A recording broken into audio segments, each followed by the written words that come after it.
Today I'm going to take us through the monitoring portfolio. As Troy kind of said, I'll start with some of the basics, really just defining what monitoring is. Then take us through kind of both the manual workflow that we traditionally think about in terms of surveys going out to you guys and just measuring over and over again. And the automated side, take us through a few project examples. If you guys have any questions during the presentation, feel free to stop me, interrupt at any time. And then at the end too, we'll stop for questions if there's the extra minutes. So as I said, we'll go through and start with the basics. So a big intro to monitoring. Then we'll cover the semi-automated portfolio. So a lot of tools that we have to just make that field data collection a whole lot easier. The automated portfolio, which is kind of where it gets a little bit more exciting, I think. And then some project examples and questions, as I said. Before I get too far, my name is Rowland Chen. I'm one of the monitoring sales managers here at Trimble, kind of covering the Americas. I say I'm kind of a technical person in disguise, kind of moonlighting as a salesperson, right? So my true, I guess, starting experience is in the field. So I started at Trimble in the monitoring world as a support person, kind of on that support team, going out and doing installations and supporting projects kind of all over the Americas. I love going in the field. So if you guys ever have a project coming up, give me a call and I'm happy to join you out there. You can see that's me with the arrow.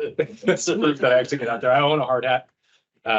It's perfect. So before we get too far, just with a quick show of hands, who here has done any sort of monitoring before? Couple.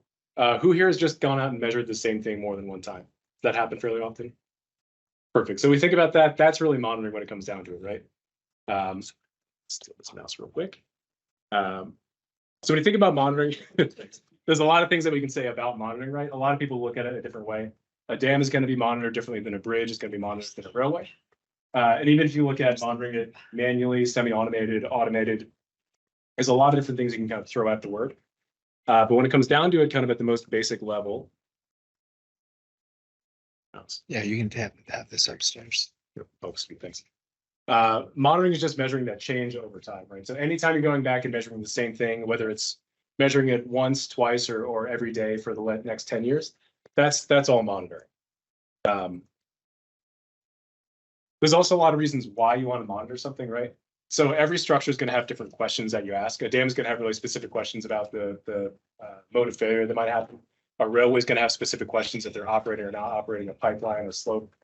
Everyone's going to want to monitor for different reasons, right? There's always that aspect of safety. There's that structural health. There's reducing costs in terms of preventing failures, but also predictive maintenance and preventative maintenance, excuse me.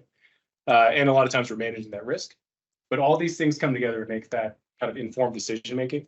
So we want to take all the monitoring data and assemble it in a way that you can decide something about your site. And it could be something as simple as, saying we're on a construction site and want to measure the excavation pits. So when we send people down there, we know it's safe. Or it can be as complicated as saying there's a town downstream from the dam. And if the dam moves or something happens, so you have to evacuate that area. You want to make sure that whatever decision you're making, you're backing with the right information. And that's really the goal with Trimble Monitoring.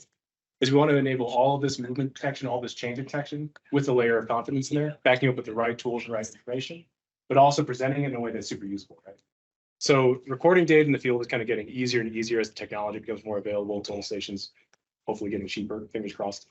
And all the equipment kind of gets easier to deploy. The trick is really taking the right data and displaying it in a way that's super usable. That way, when it comes time to make that decision, you're not just kind of second guessing yourself, look at the alarms, trying to decide what makes sense. You get that report, you get that alarm, you get that data set, and you know exactly what it means, and you can make that decision right away. In terms of how we actually record that data, we have everything that we call from the traditional kind of tripod setup all the way to the automated setup or the pillar setup. So with the tripod setup, we think of that as a traditional kind of manual survey where you're going out and you're measuring the same thing over and over and over again.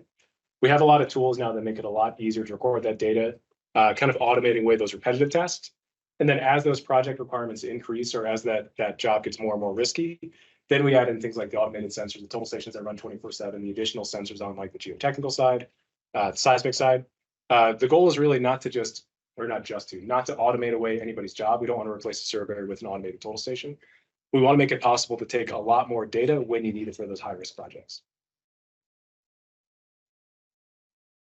On the semi-automated side, this is really what we think of as that traditional manual workflow where somebody's going out with a tripod and they're setting up and measuring over and over and over again.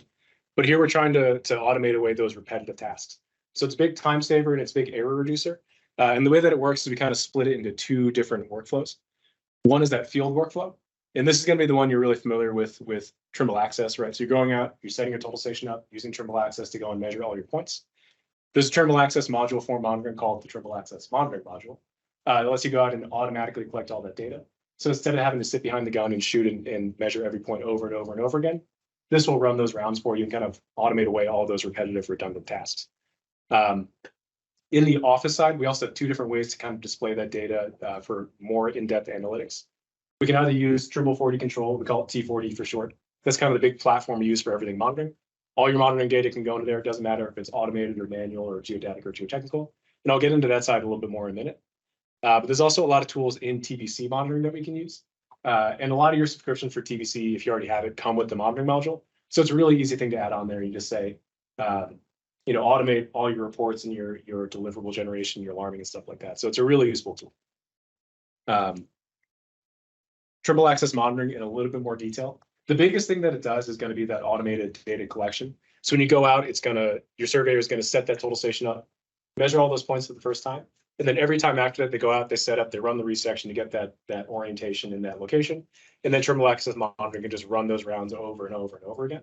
And so if you're going out once a week, once a month, once a year, Trimble Access Monitoring is a huge time saver. You don't have to remember all your points. You have to remember the order you shot them in. It takes away a lot of that error and makes that field data collection a lot more streamlined.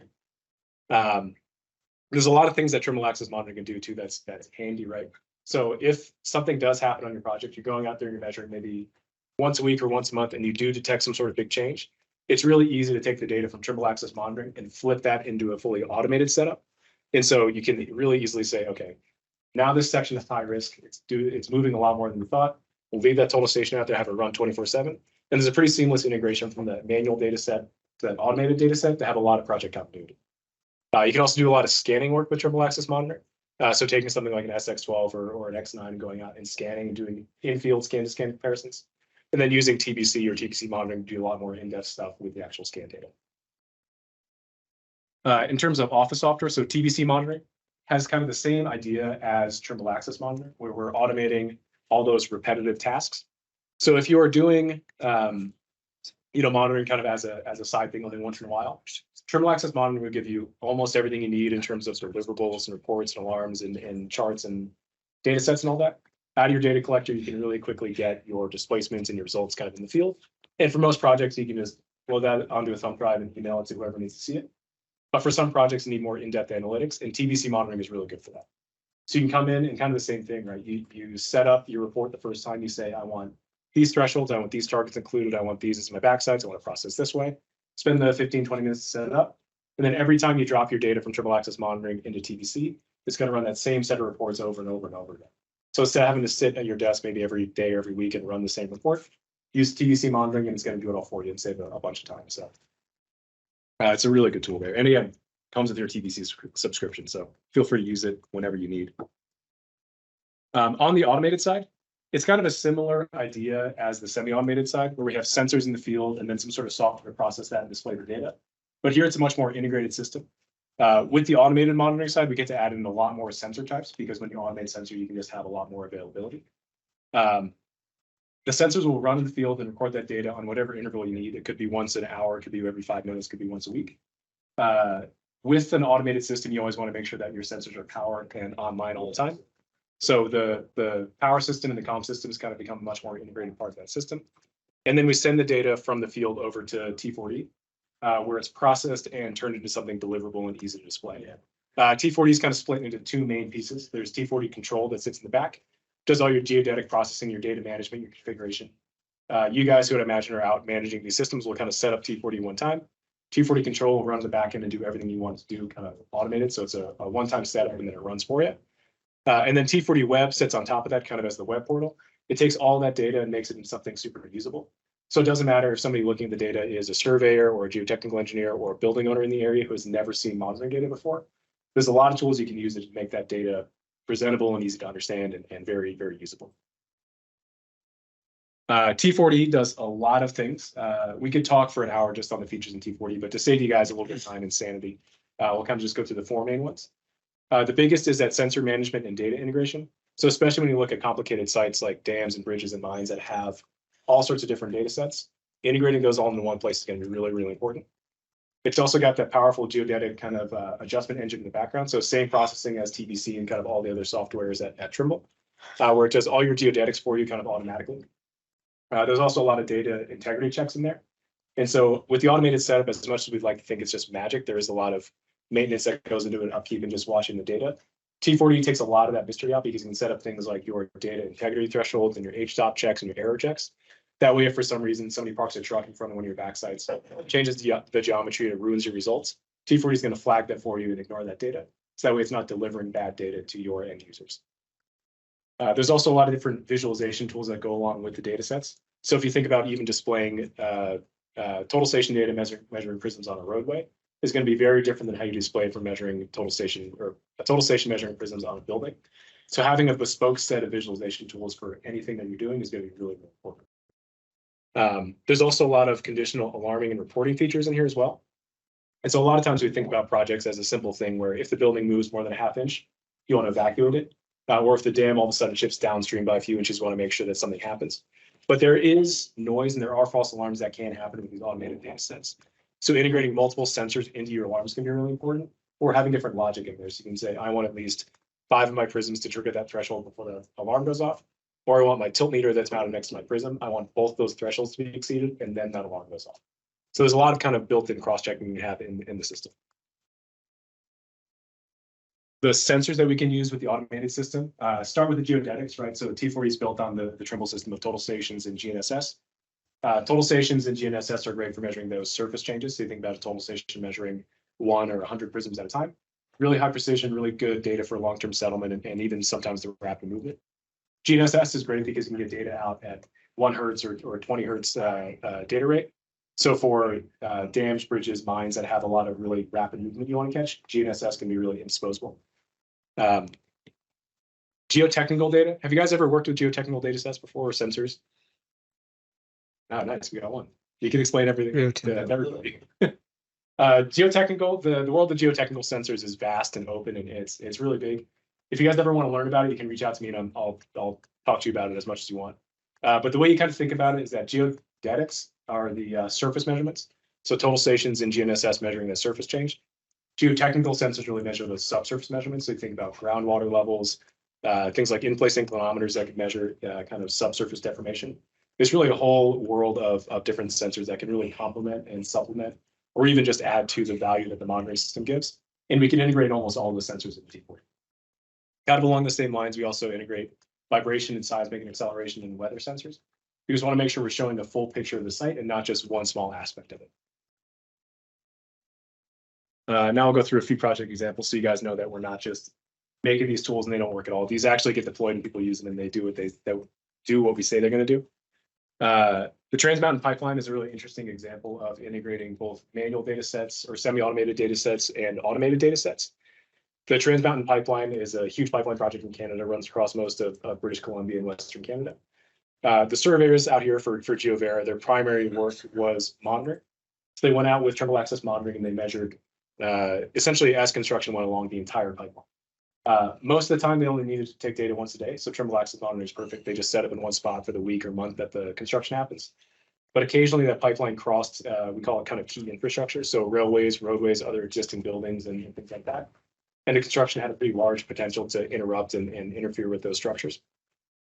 And that's when they deploy a fully automated setup and it runs 24/7 for the month or the week or the 3 months that the project is happening near those infrastructure pieces. And then when they're done, they just pack it up and leapfrog it to the next crossing and keep using it that way. So a really good example of somebody using the manual monitoring and the automated monitoring to measure across a site that is 1,000 miles long. Another interesting example kind of in that infrastructure space, so a little bit different from a pipeline, but just a pure rail monitoring project. The Delaware Transit Center, it's a new construction that happened next to existing track. And when track shuts down, it's a whole thing. You don't want tracks and trains to stop running. And while they were doing this, they wanted to make sure that the construction didn't change the track geometry. So they set up a couple of automated total stations and measured prisms on the track. And the big advantage that we have is that T40 can spit out really specific track parameters. So not just saying, 3D coordinate changes, but actually reporting on the changes of that track geometry. And that way the rail authorities can know very quickly, okay, if there's a twist in the track, it means that we have to slow the trains down by 5 miles an hour. So it makes it really easy for them to make those decisions, take that data set and use it in a way that is very unique to them. Another example is the Stenbras Dam out in Cape Town. This one's actually operated by the local dealer. They're kind of under contract from the city. So it's a really unique situation where we get to have pretty much open access to the data. It's also a really cool example of using kind of every single piece that we have, every sensor that we have. So they're using total stations and geotechnical sensors and weather stations and everything coming into T4D, all for monitoring this damn data set. So if you guys have any questions on that, feel free to ask about it later.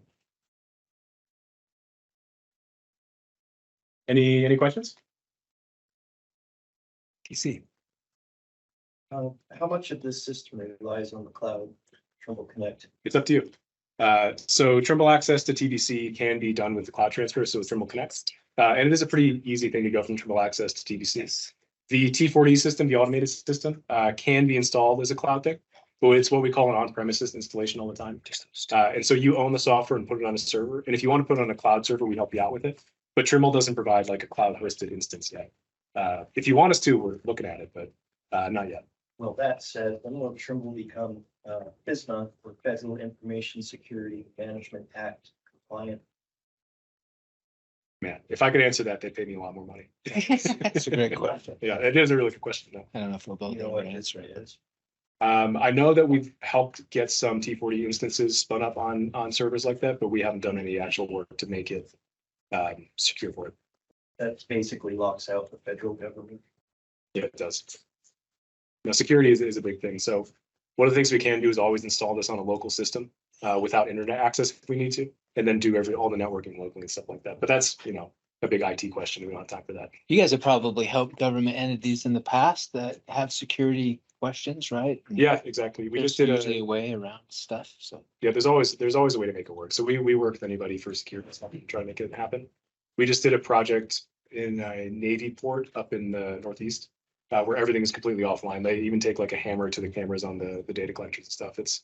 It can be intense, but we can do it is the quick answer.